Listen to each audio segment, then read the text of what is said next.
दलीलामय विग्रहाय हेमावलिभ्य च विसुन्दराय तस्मै महाप्रेमरसोप्रदाय चैतन्यचन्द्राय नमो नमस्ते।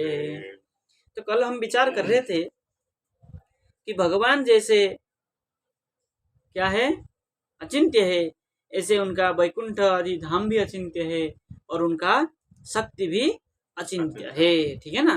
कैसा अचिंत्य है? दुर्घट घटकत्वम ही अचिंतत्वम। ठीक है ना। अब कह रहे हैं शक्तिश्च त्रिधा, सा त्रिधा। ठीक है ना। उनका जो शक्ति है वो तीन प्रकार की है। क्या क्या है? अंतरंगा शक्ति, तटस्था शक्ति, बहिरंगा शक्ति। ये हमारे यहाँ बहुत बार विचार हो चुका है। ठीक है ना। फिर भी शास्त्र के सब शास्त्रों में भाषांतर में क्या करते हैं? सिद्धि करते हैं, बताते हैं। तत्र अंतरंगया स्वरूप शक्त्याख्या, जो अंतरंग शक्ति हो कैसा है? स्वरूप शक्ति आख्या है। स्वरूप शक्ति को ही अंतरंग शक्ति कहते हैं। जैसे सूर्य तन्मंडल स्थानीय पूर्णनेव स्वरूपेण वैकुंठादि स्वरूप वैभव रूपेण च तद अवतिष्ठते। ठीक है ना। जैसे सूर्य जो होता है तन्मंडल स्थानीय पूर्णनेव स्वरूपेण, सूर्य कैसा होता है? सूर्य मंडल को ही, पूर्ण को क्या करता है? प्रकाशित करता है। ठीक है नहीं? ऐसे ही रह गया ये। ऐसे ही वैकुंठादि स्वरूप वैभव रूपेण तद अवतिष्ठते, जो स्वरूप शक्ति है वो वैकुंठादि रूप से और उनका वैभव रूप से वो भी उनका पूर्ण शक्ति तट क्या है? अंतरंग शक्ति विराजित है, विराजित है। बोले तटस्थया, और तटस्थ शक्ति जो है वो बोले रश्मि स्थानीय चित एकात्म शुद्ध जीव रूपेण। जैसे सूर्य का रश्मि है ऐसे ही भगवान का जो चित एकात्म जीव है। ठीक है ना। जीव और जगत जो है ये तटस्था शक्ति है। ठीक है। और बहिरंगया बोले मायाख्या, माया रूप जो शक्ति है ये बहिरंगा शक्ति है। बोले प्रति छविगत वर्ण सावल्य स्थानीय तदीय बहिरंग वैभव जड़ात्म प्रधान रूपेण चैति चतुर्धात्वम। ठीक है ना।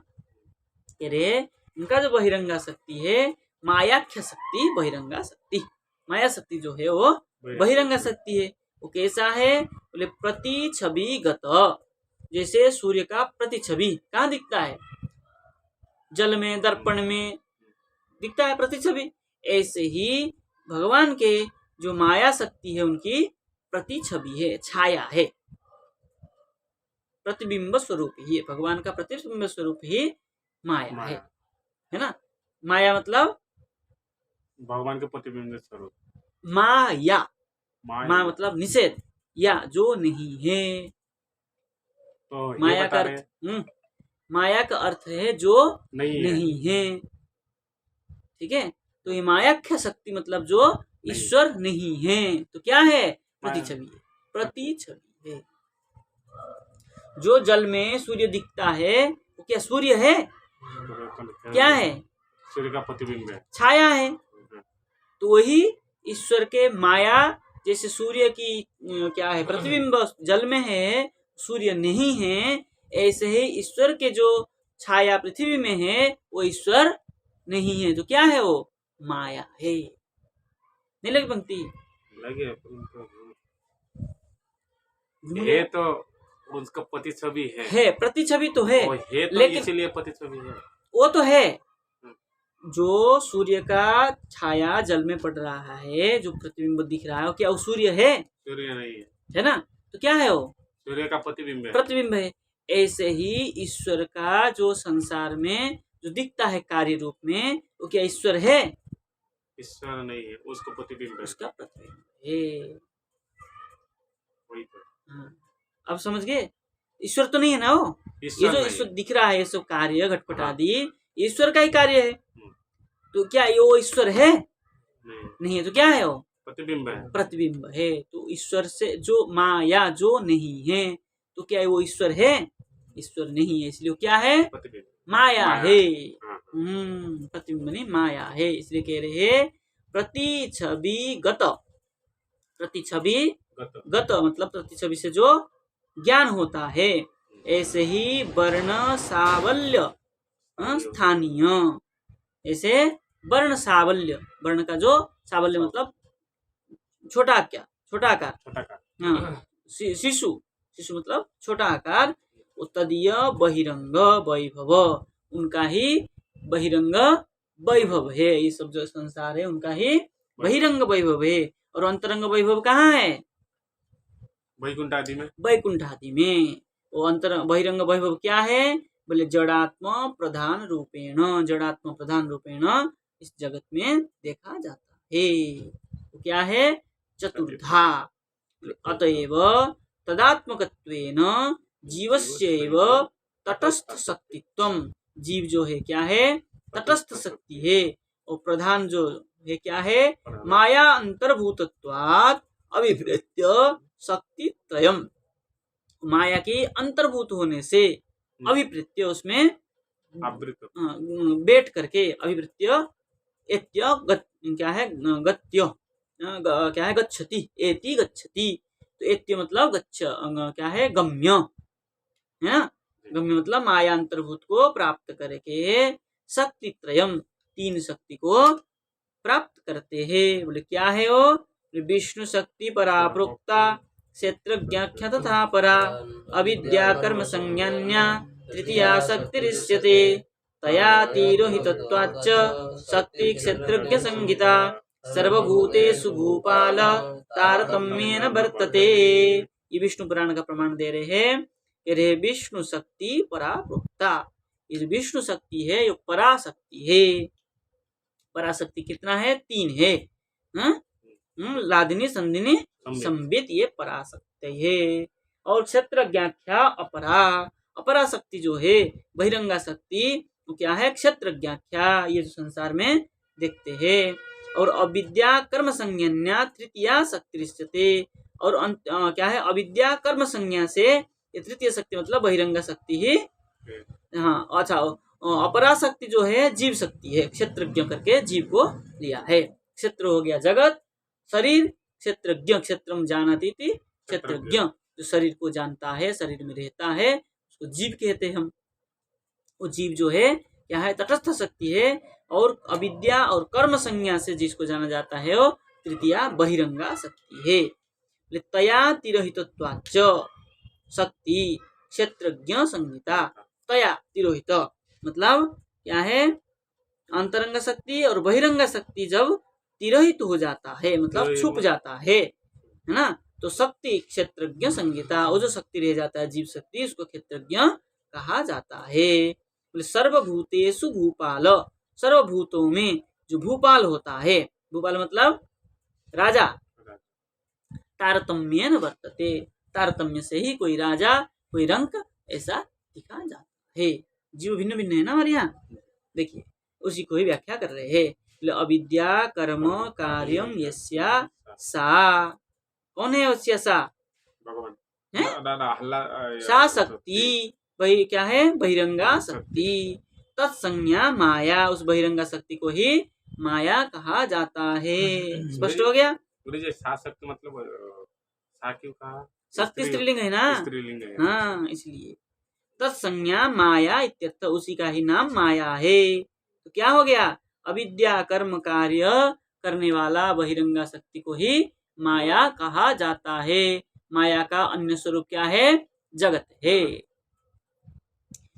बोलिए यद्यपि इयम बहिरंगा, फिर भी ये जो बहिरंगा है, बहिरंगा शक्ति है, तथापि अस्या तटस्थ शक्तिमयम अपि जीवम आवरितुम सामर्थ्यम अस्तित्वत आह तया इति। इसलिए तया तिरोहित कहा है। ये जो बहिरंगा शक्ति है ये क्या कर लेता है? जो तटस्थ शक्ति जीव है उसको क्या कर लेता है? आवरितुम, आवृत्ति कर लेता है। है ना। हम जो जीव को शरीर आवृत करके क्या कर लेता है, मैं ही शरीर हूँ, ऐसा हम मान बैठते हैं कि नहीं बैठते हैं। जी। इसलिए तया तिरोहितत्वा, उससे जो तिरोहित हो जाने पर ऐसा कहा। बोले तारतम्येन, बोले तत्कृत आवरणस्य ब्रह्मादि स्थावरांतेषु देहेषु लघु गुरु भावेन वर्तते। तारतम्य, बोले कोई जीव ब्रह्मा बन जाता है, कोई जीव स्थावर बन जाता है, ऐसे ऐसे लघु गुरु शरीर को प्राप्त करते हैं। जैसे मेरा शरीर लघु है और किसी का शरीर गुरु है, उसके बाद वो लघु व गुरु हो जाएंगे। लघु गुरु कैसे हो जाएगा, लघु लघु रहेगा, गुरु गुरु रहेगा।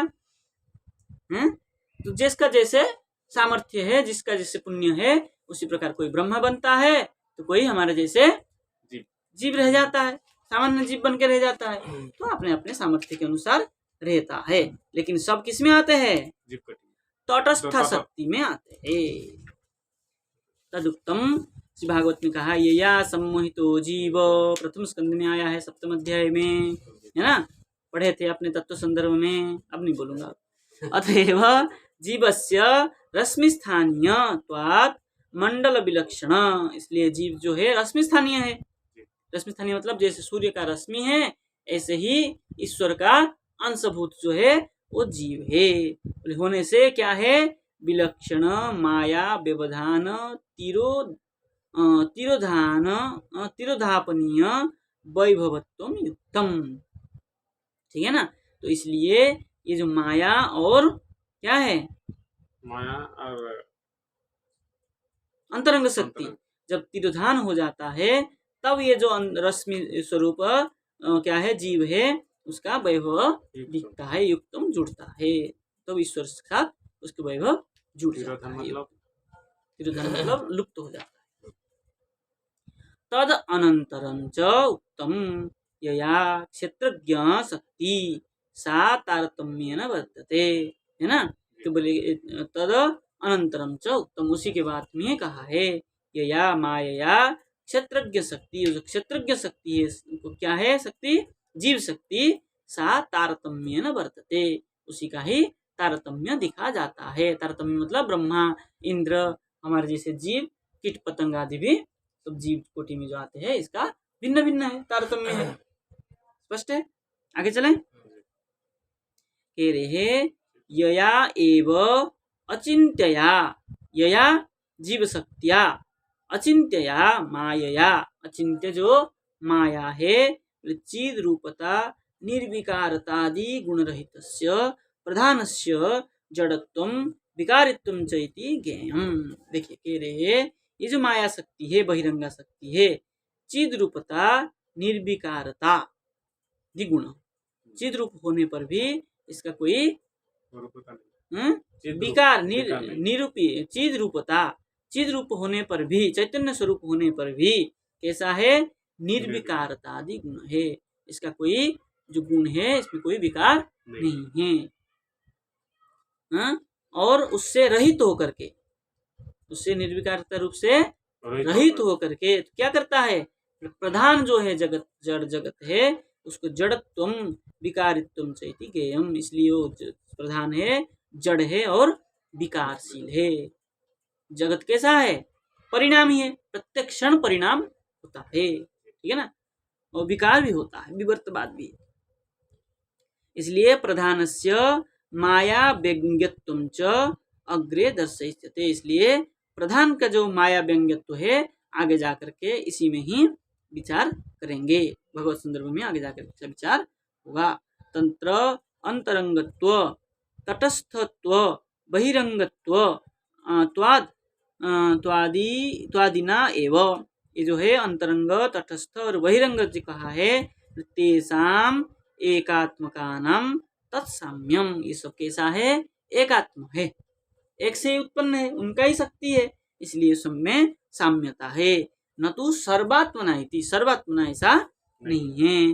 बोले तत्त स्थानीयत्वम एव उत्तम, न तो तत्त रूपत्वम, तत्त उसका कोई कोई अलग अलग रूप नहीं है, उसका स्थान है। बोले तत्त दोषा अपि नावकाशम लभन्ते, इसलिए उसमें भिन्न भिन्न प्रकार की दोष जो है उसका अवकाश नहीं हो सकता है।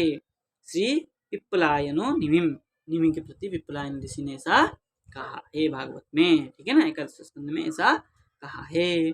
तदेवम, आगे चले कि रहने दे? 6:30 बज गए। 6:30 नहीं, 5 मिनट नहीं होगा, फिर तो लंबा चलेगा इसका। रहने देते आज इतना, कल हम विचार करेंगे ये जो शक्ति है, अंतरंग, तटस्थ और बहिरंग, इसके विचार और बढ़िया से करेंगे आगे। जय जय जय श्री राधे।